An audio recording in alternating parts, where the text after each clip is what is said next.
Muy buenas noches mi gente, por aquí hablándoles de nuevo Carlos Ochoa para el Espacio Evangelio Veraz. Hoy vamos a traer una reacción de un hombre que en lo personal yo admiro mucho, es un hombre buen apologista, buen intérprete bíblico, se llama Edgar Escobar, pero en este puntico sí estoy un poco discrepando con sus ideas. Él está reaccionando al video de un pastor unitario, pero yo decidí también reaccionar a su refutación hacia ese video. ¿Por qué? Porque no comparto obviamente sus ideas y aunque yo lo aprecie, pues no tenemos por qué de igual manera callar ante este tipo de cosas que obviamente la Biblia de pronto nos enseña de una manera muy diferente. Hoy quiero reaccionar, vamos a escucharlo con el tema de la Trinidad, él cómo trata de refutar al unitario dándole validez a la Trinidad utilizando unos argumentos que me parece que no son bíblicos, sino por el contrario más filosóficos. Pero vamos a escucharlo y vamos a comenzar con la reacción. Bueno, entendamos en primer lugar que no podemos pensar en la Trinidad de una forma lógica. Si pudiésemos pensar en Dios de una manera lógica, entonces Dios podría ser comprendido dentro de los parámetros de la física humana.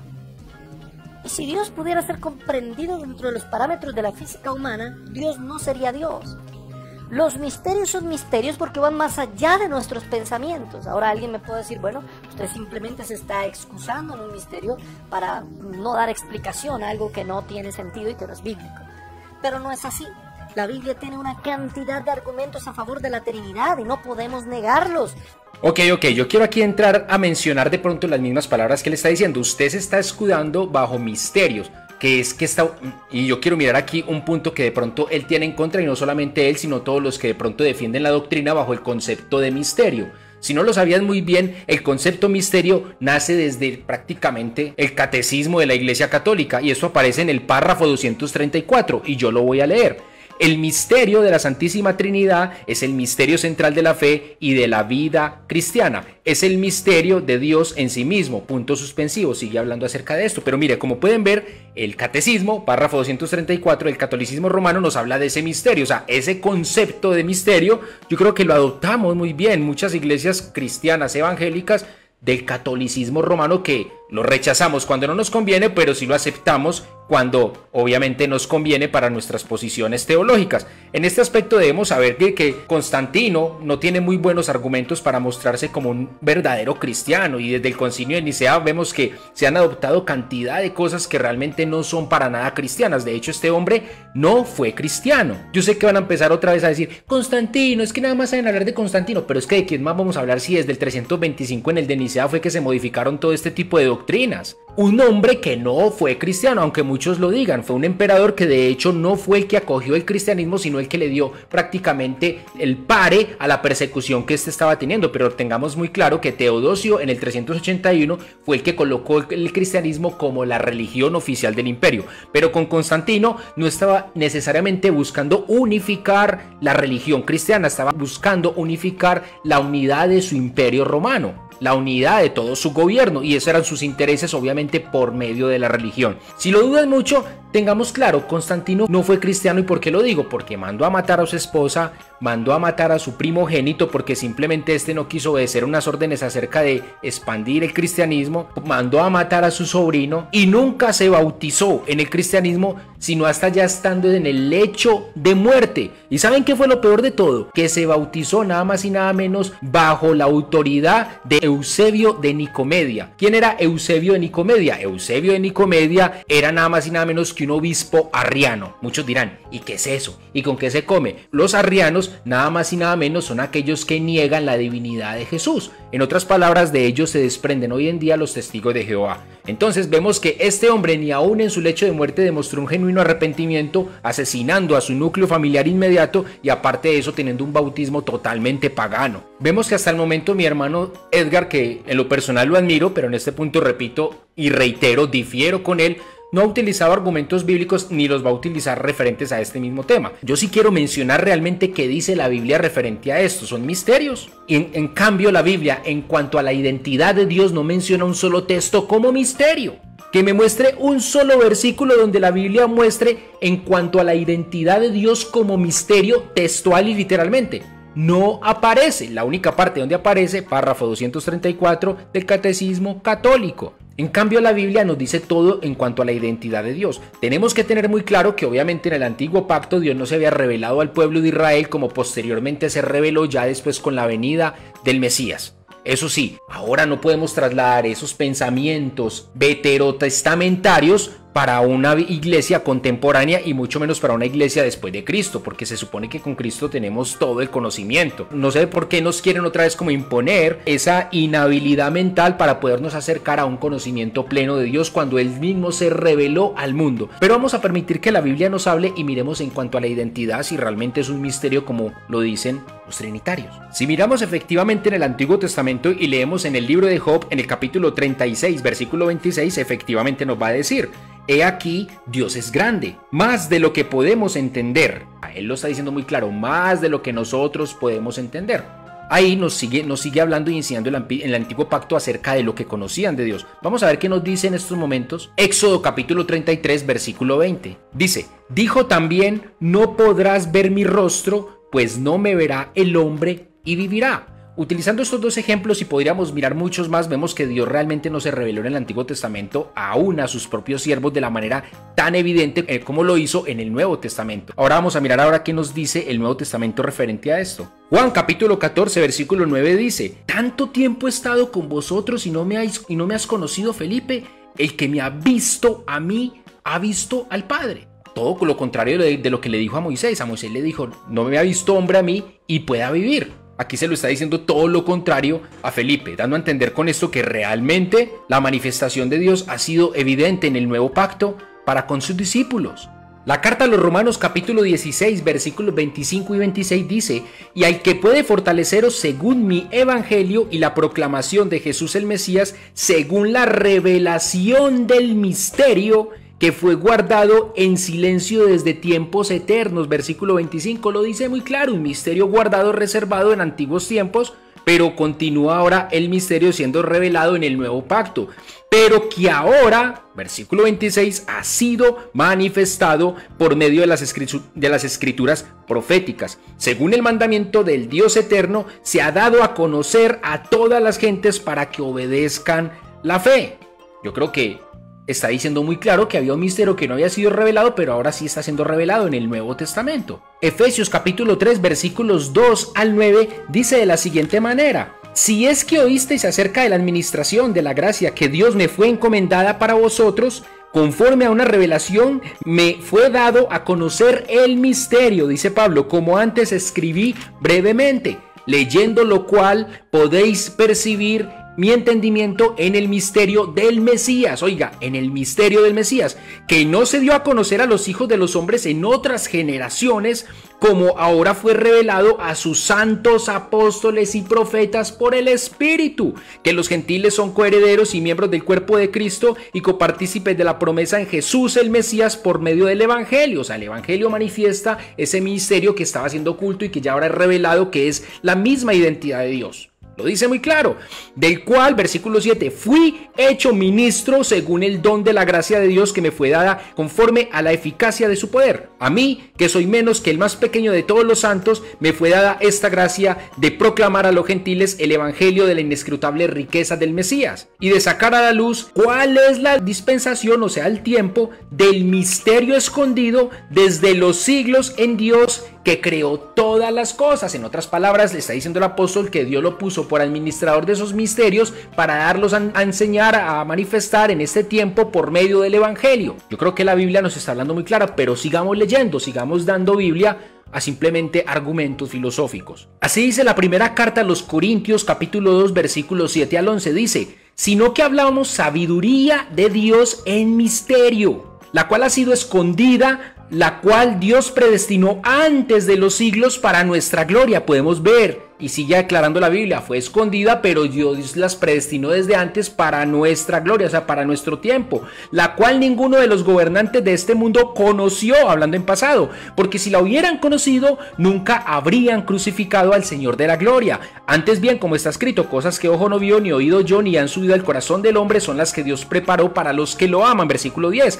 Pero Dios, escuchen, pero Dios nos la reveló por medio del Espíritu, porque el Espíritu todo lo escudriña, aún las profundidades de Dios. Aquí nos está diciendo claramente el versículo que Dios escudriña las cosas más profundas de Dios, aquellas que me dice mi hermano que no podemos conocer nosotros, pero la Biblia nos dice que esas cosas que son profundas en Dios las escudriña el Espíritu de Dios, pues ¿quién de los hombres sabe lo íntimo del hombre sino el Espíritu del hombre que está en él? Así también nadie ha conocido las cosas de Dios sino el Espíritu de Dios. Y nosotros no hemos recibido el espíritu del mundo, sino el espíritu que proviene de Dios, el que nos manifiesta esas cosas ocultas de Él. Hermano, aquí nos dice muy clara la Biblia. Yo quiero seguir mencionando otros versículos porque de eso se trata, de enseñar con las escrituras, no con filosofías simplemente, y mucho menos con concilios y con catecismos católicos. Dice así Colosenses capítulo 1, versículo 26 y 27. El misterio oculto desde los siglos y edades, pero ahora manifestado a sus santos, a quienes quiso Dios dar a conocer cuál es la riqueza de la gloria de este misterio entre los gentiles. ¿Cuál es el misterio? Que es el Mesías en vosotros, la esperanza de gloria. Nos sigue mostrando la Biblia que hay un misterio que Dios tenía oculto y lo sigue revelando hoy en día y desde ese entonces para nosotros los gentiles y para la iglesia. Pero ¿por qué no sigue hablando este hombre? ¿O por qué nos dice que es un misterio oculto para el hombre? Dios se reveló. Claro que Dios se reveló.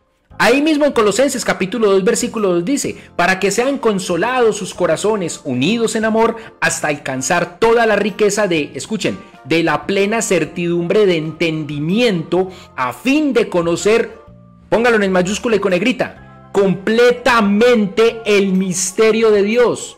2 puntos, el Mesías. Más claro no canta un gallo.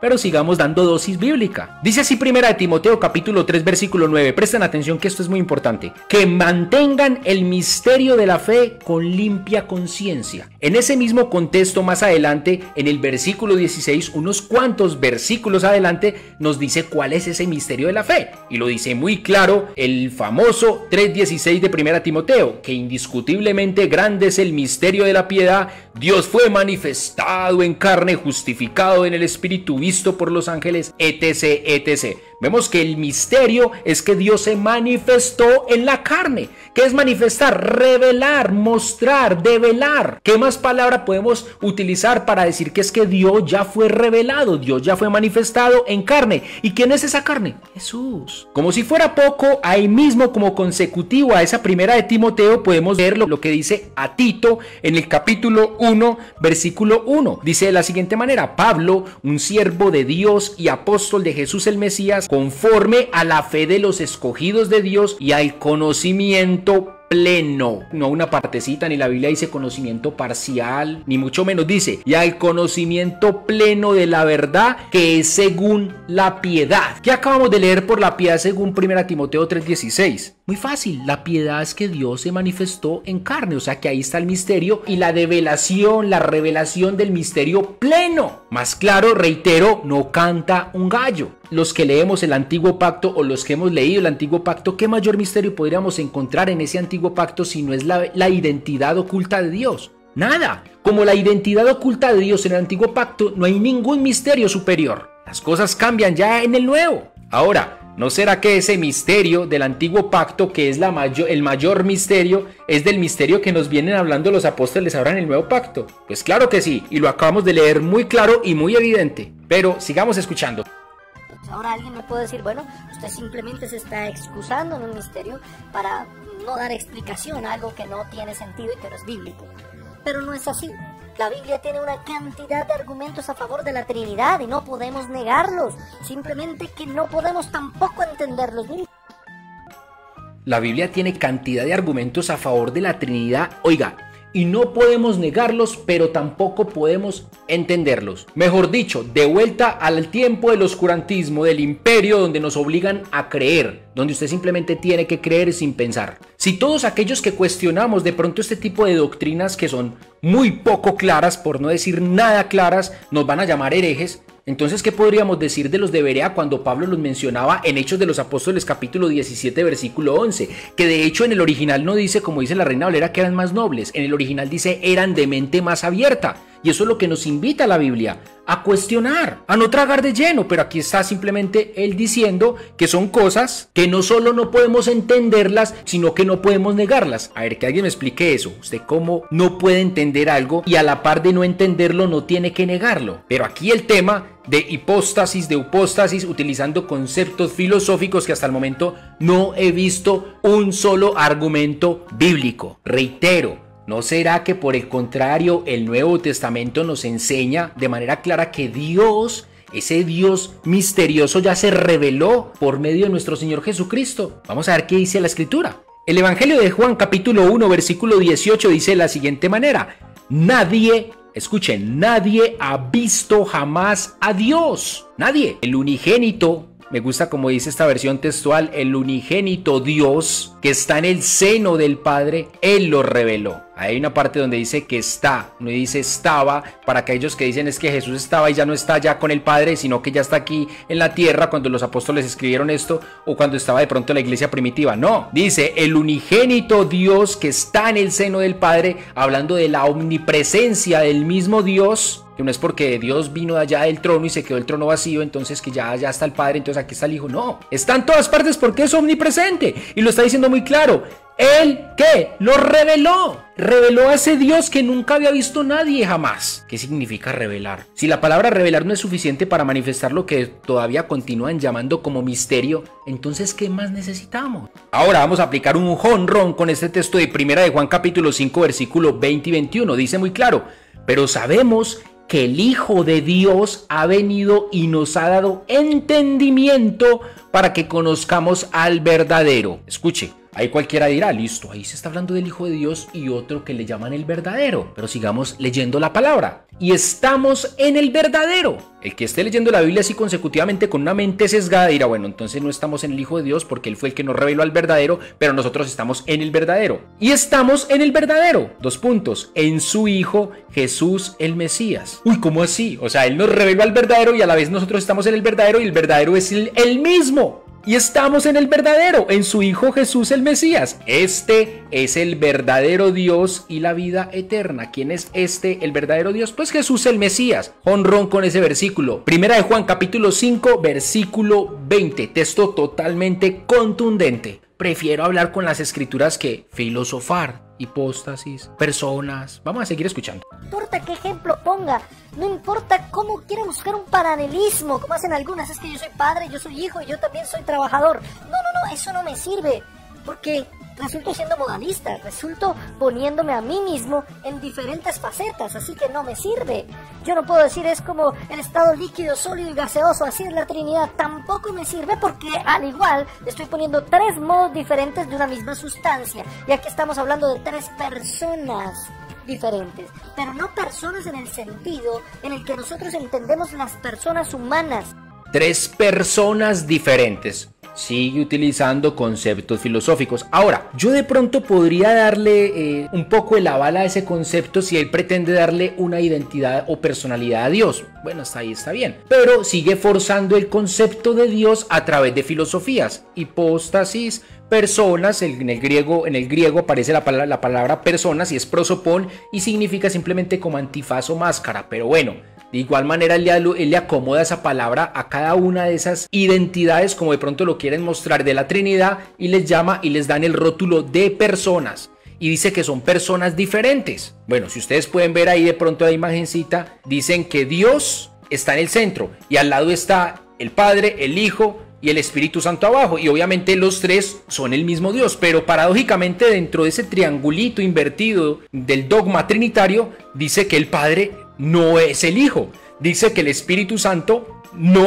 es el Hijo y dice que el Padre tampoco es el Espíritu Santo. Pues yo me atrevería y vamos a utilizar Biblia ya mismo para desmentir este triangulito invertido con la Biblia, no con filosofías. Vamos a mirar qué nos dice la Biblia y vamos a comenzar realmente a ver qué nos dice al Padre si es tan diferente al Hijo. Volviendo a Juan 14:9, porque es neurálgico este versículo, lo dice muy claro y vuelvo y lo repito. Jesús le dice a quién, a Felipe: tanto tiempo que he estado con vosotros y no me has conocido, Felipe. El que me ha visto a mí ha visto al Padre. No sé cómo dirá en la Biblia de ellos, pero en la Biblia muy claro lo dice, hasta en la Reina Valera: el que me ha visto a mí ha visto al Padre. Ahora muchos dirán, no, es que eso es simbólico. Ese es el argumento de los testigos de Jehová, mis queridos amigos, si no lo sabían. Pero ahí lo está diciendo muy claro, literal. Jesús lo está diciendo literal. El que me conoce a mí, el que me ha visto a mí, ¿ha visto al Padre o conoce al Padre? ¿O será que no es el Padre y es otro Padre? ¿Cierto que no? Es el Padre, muchachos. Ahí mismo en Juan 14:18 también dice de la siguiente manera: no os dejaré huérfanos, vengo a vosotros. ¿Quién está hablando ahí? Jesucristo. Unos versículos más adelante. ¿Quiénes son los que dejan huérfanos si no son los que tienen hijos? ¿No será que se está llamando ahí el Padre? No nos salgamos de Juan, sigamos en Juan capítulo 5, versículo 46 y 47. Dice: pero si creyerais a Moisés, también me creeríais a mí, porque de mí escribió él. Escuchen muy bien. Moisés escribió ¿quién? De Jesús. El mismo Jesús está diciendo que él fue el que dictó. Pero si creyeras a Moisés, me creerías a mí, porque de mí escribió él. Pero si no creéis a sus escritos, ¿cómo creeréis a mis palabras? En otras palabras está diciendo que los escritos de Moisés son las palabras de Jesús. Jesús le dictó. Es el Padre. Ahora muchos dirán, ay no, pero es que Jesús está refiriendo a Dios. No está hablando del Padre. Bueno, si todavía les queda la inquietud o la duda que Dios es el Padre, pues vamos a leerlo más literal. Si queremos más literal, entonces vamos a leer lo que dice Efesios capítulo 4, versículo 6. Un solo Dios y Padre de todos, quien está sobre todos, a través de todos y en todos. Un solo Dios y Padre de todos. ¿A quién es el Padre? Dios. El mismo que le dictó a Moisés, el cual se atribuía al mismo Jesucristo. Dios, el Padre, el mismo. Primera de Juan 2:14. A ver si todavía el Padre sigue siendo como muy diferente al Hijo. Os estoy escribiendo, dice Juan, hijitos, porque habéis conocido al Padre. ¿Quién fue el que conoció a Juan? ¿No fue acaso Jesús? Entonces, ¿por qué dice que conoció al Padre? ¿O cómo conocieron al Padre?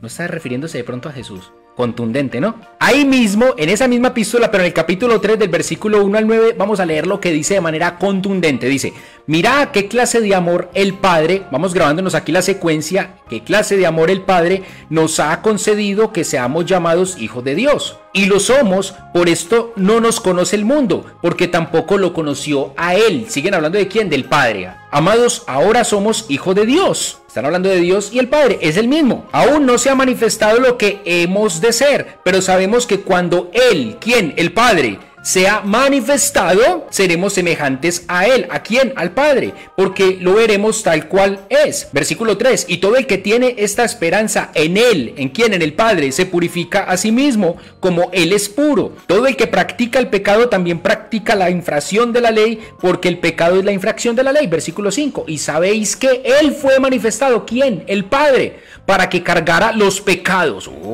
Ya vemos que aquí están diciendo que cargó los pecados el Padre, aunque en Él no hay pecado. Todo el que permanece en Él, ¿en quién? En el Padre, no peca. Todo el que continúa pecando no lo ha visto ni lo ha conocido. Hijitos, nadie os engañe. El que practica la justicia es justo como Él es justo. El que practica el pecado procede del diablo, pues el diablo peca desde un principio. Para esto fue manifestado el Hijo de Dios, para que destruyera las obras del diablo. Entonces vemos que Juan, toda la temática se la da y se la recarga, la carga de la prueba cae sobre el Padre y finiquita el texto hablando del Hijo de Dios. ¿Quién cargó el pecado? El Padre, que se manifestó como el Hijo de Dios. Ahora, quiero leer un versículo que pronto muchos dirán, no se vale. Claro que se vale porque es la Biblia, así está en el Antiguo Testamento, pero me parece que es una profecía mesiánica muy contundente. Isaías capítulo 9, versículo 6. Porque un niño nos he nacido, hijo nos es dado. ¿De quién están hablando? Pues obviamente de Yeshua, de Jesús, el Mesías. El dominio estará sobre su hombro y se llamará su nombre. ¿Cómo? Admirable, consejero, Dios fuerte. Oiga, le están diciendo a ese hijo que van a nacer será llamado Dios fuerte. Padre eterno, príncipe de paz. Repita conmigo, Padre eterno. Entonces, ¿quién era ese hijo que iba a nacer? El Padre eterno. Isaías capítulo 9 versículo 6. Podríamos seguir citando textos y textos, pero quiero aquí agilizar un poco porque de pronto con 2 segundos de filosofía mucha gente come carreta, pero aquí estamos utilizando muchos minutos de Biblia a ver si por lo menos abrimos la mente, muchachos. El primer argumento de que el Padre no es el Hijo se derrumba con la misma Biblia, con todo lo que acaba de leer y con todo lo que hay más para leer. Ahora, él continúa diciendo que el Padre no es el Espíritu, según su figurita trinitaria. Pero vamos a mirar si realmente la Biblia nos muestra que el Padre no es el Espíritu o todo lo contrario. Juan capítulo 4, versículo 24 dice, muy contundente y cortico también, Dios es Espíritu. Si el Padre no es el Espíritu y Dios es Espíritu, entonces ¿cuántos espíritus hay? Pues no sé, la Biblia por lo menos en Efesios capítulo 4, versículo 4 dice, un solo cuerpo y un solo espíritu. O sea, solo hay uno, no dos, ni tres, ni cuatro, solo hay uno. Hechos capítulo 5, versículos 3 y 4 dice, y le dijo Pedro a Ananías, ¿por qué llenó Satanás tu corazón para que mintieras al Espíritu Santo y sustrajeras del precio de la propiedad? Reteniéndola, ¿acaso no te quedaría siendo tuya? Y una vez vendida, ¿no estaba a tu disposición? ¿Por qué pusiste en este asunto en tu corazón? No has mentido a los hombres, sino a Dios. Lo dice muy claro, y si alguno vuelve a decir lo mismo que ahorita, ay, no es que no están hablando del Padre, sino de Dios. Entonces vuelvan y lean por favor Efesios capítulo 4, versículo 6 que leí ahorita, un solo Padre y Dios, el mismo. Ahora, pero el triangulito nos continúa diciendo que el Espíritu Santo no es el Hijo. Vamos a ver qué dice la Biblia al respecto. Sigamos con el bombardeo juanino en el capítulo 4, versículo 17, 18 y 28. Dice de la siguiente manera, el 17. El Espíritu de la verdad, el cual el mundo no puede recibir, pues no le ve ni le conoce. Vosotros lo conocéis porque mora con vosotros y estará en vosotros. Ahí Jesús está diciendo muy claro, mora con vosotros y va a estar. Yo creo que ahí muy claro lo está diciendo refiriéndose a él mismo. Está con ustedes, soy yo. Pero ya más adelante voy a estar en ustedes. Pues el incrédulo dirá, ay, ¿por qué dices que ese es Jesús? Bueno, leamos el versículo que sigue, que es el mismo que leímos hace un momento, el versículo 18. No os dejaré huérfanos, vengo a vosotros. Sigue diciendo que él se va y vuelve como el Espíritu, vengo a vosotros. Y el 28 nos dice de la siguiente manera, oiga, escuchen. Oísteis que os dije, yo me voy y vuelvo a vosotros. O sea, no sé qué más palabra necesitamos para entender que Jesús está diciendo que está con ellos, pero que se irá y volverá a ellos. ¿Cómo volvió? El Espíritu, versículo 17 lo dice muy claro, el Espíritu de la verdad que estará en ellos. ¿De cuál Espíritu? Un segundo Espíritu, un tercer Espíritu, una tercera persona, una cuarta persona, no sé cuántas personas son. Es el mismo. De hecho, si usted abre su mente, sus oídos y su corazón, ahí están los tres junticos. En ese Juan 14, versículo 17, 18 y 23, está el Padre, el Hijo y el Espíritu Santo. ¿Saben dónde? En Jesús. En Jesús está el Padre. En Jesús está el Espíritu Santo y es el mismo Hijo. Versículo 16, el Espíritu de la verdad, el cual el mundo no puede recibir, pues no lo ve ni lo conoce, vosotros lo conocéis porque mora con vosotros y estará en vosotros, hablando del Espíritu. Versículo 18, no os dejaré huérfanos. ¿Quién es el que no deja huérfano? Como expliqué ahorita, el Padre. Entonces el Padre volverá en Espíritu y el mismo el Hijo como Espíritu a ellos. Versículo 23, miren lo que dice. Respondió Jesús y le dijo, si alguno me ama, mi palabra guardará y mi Padre lo amará y vendremos a él y haremos morada con él.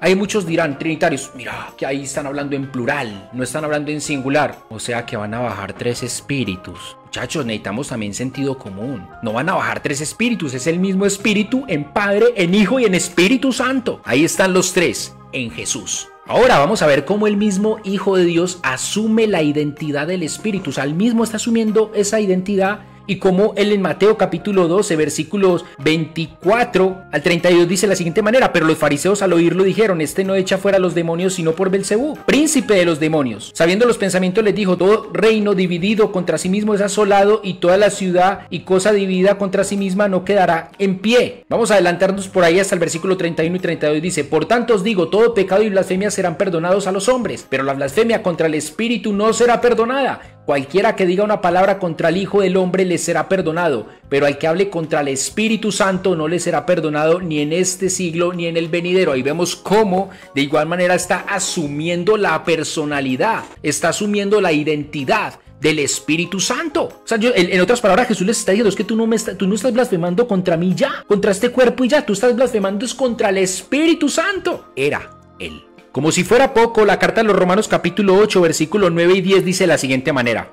Pero vosotros no estáis en la carne, sino en el Espíritu, por cuanto el Espíritu de Dios, presten atención, vive en vosotros. Y si alguno no tiene el Espíritu del Mesías, este no es de él. Uy, qué cambio tan abrupto. Está hablando del Espíritu de Dios, pero ya está diciendo después el Espíritu del Mesías o del Cristo. El mismo. Pero si el Mesías está en vosotros, el cuerpo a la verdad está muerto a causa, del pecado. Entonces vemos contundente que el Espíritu del Mesías, el mismo Cristo, es el Espíritu de Dios. Primera de Pedro capítulo 1 versículo 11 dice, indagando quiénes los profetas en el Antiguo Testamento, indagando quién y qué tiempo indicaba el Espíritu del Mesías que estaba en ellos, el cual predecía los padecimientos del Mesías y las glorias que vendrían tras ellos. ¿Quién estaba en los profetas? ¿El Espíritu Santo simplemente? ¿Otro ser diferente a Cristo? No, el Espíritu del Mesías, el mismo Mesías. Primera carta de Juan capítulo 2 versículo 1 dice, hijitos míos, estas cosas os escribo para que no pequéis. Pero si alguno peca, tristemente en algunas versiones dice, limitando el paracleto que aparece allí, que es el griego, dice abogado tenemos para con el Padre, pero en el original dice, si alguno peca, paracleto tenemos ante el Padre. A Jesús el Mesías el justo. Ese título de Paracleto a lo largo de todo el Nuevo Testamento se le otorga al Espíritu Santo de Dios, pero aquí curiosamente no dice abogado, porque abogado es muy poco para todos los títulos que tiene el concepto Paracleto, y aquí dice en el original, Paracleto tenemos a Jesús, el Mesías, el justo. Entonces aquí de manera contundente nos sigue aclarando la Biblia que el Espíritu Santo es el mismo Jesús. Como si fuera poco, vamos a seguir mirando hasta en el último libro de la Biblia, porque hasta el último libro de la Biblia nos sigue hablando al respecto. Vamos a mirar en Apocalipsis capítulo 2 versículo 18 y dice, escribe al ángel de la iglesia de Tiatira, esto dice el Hijo de Dios. Hasta ahí está muy claro, y sí, ahí está hablando el Hijo de Dios, no dice el Espíritu, pero ven. ¿Cómo termina en el capítulo 3, versículo 13? Dice, el que tiene oído, oiga lo que dice el Espíritu a las iglesias. Paradójicamente, el que manda a escribir a Juan es Jesús, pero termina diciendo que el que está hablando es el Espíritu a las iglesias. Entonces, ¿qué? ¿Jesús está por acá y el Espíritu por acá, o Jesús está usurpando el puesto del Espíritu? No, es el Espíritu Santo de Dios, el mismo Espíritu. Repito, hasta el momento, bombardeo y ráfaga de Biblia. Para todos argumentos filosóficos, nada bíblico. Sigamos escuchando. El término más exacto es hipóstasis. 3 personas, sí, pero Filosofía. no, Dios no es una persona exactamente como nosotros. Somos similares, somos a su imagen, pero no exactamente iguales a Dios. Si fuéramos exactamente iguales, seríamos Dios. Somos una imagen de persona, pero Él es una persona. 3 personas diferentes en un solo Dios verdadero. Nunca dejan de ser un solo Dios verdadero, pero al mismo tiempo nunca dejan de ser 3 personas diferentes. What? Si alguno entendió, me lo avisa, por favor. ¿Difícil de entender? Sí, señor, muy difícil de entender. De hecho, ni siquiera es que sea difícil de entender, es que es imposible. Ahí mismo ven el argumento trinitario. De hecho, no es que sea difícil de entender, es que es imposible. O sea, entonces estamos propagando doctrinas que son imposibles de entender, cuando yo creo que la Biblia, como vemos, nos deja muy clara la identidad de Dios por medio de Jesús el Mesías. Aquí están tratando, o mejor dicho, aceptan lo que es difícil, o mejor dicho, imposible de entender por medio de filosofías, lo tratan de explicar. No sé cómo tratar de explicar lo que es imposible de explicar por medio de filosofías, o lo que es imposible de explicar concerniente a Dios. ¿No les parece más bien que por medio de las escrituras miremos bíblicamente la identidad de Él? Y eso es lo que hemos visto a lo largo de todo este video. ¿Y por qué no terminar con Mateo capítulo 11 versículo 27? A ver si realmente ese misterio es imposible de entender. 11:27. Todas las cosas, hablando Jesús, me fueron entregadas por mi Padre. Nadie conoce plenamente al Hijo sino el Padre. Ya empezamos a hablar de la identidad, de lo que él está hablando como misterio imposible de entender. Entonces hasta el momento ya vemos que nadie conoce plenamente al Hijo sino el Padre. Hasta ahí podríamos decir, si ven, nada más se conocen entre ellos mismos. Y nadie conoce plenamente al Padre sino al Hijo. Si ven, nada más conoce al Padre el propio Hijo y nadie más. Pero venga, termina diciendo, y aquel a quien el Hijo lo quiera revelar. ¿Será que Dios nos promete algo que no está cumpliendo? El Padre y el Hijo se conocen por medio de la revelación. Yo creo que hay muchos en ese compromiso y en ese deseo de buscar a Dios por medio de las Escrituras, que le han conocido y que ya han pasado ese limbo de misterios a una realidad hecha vida.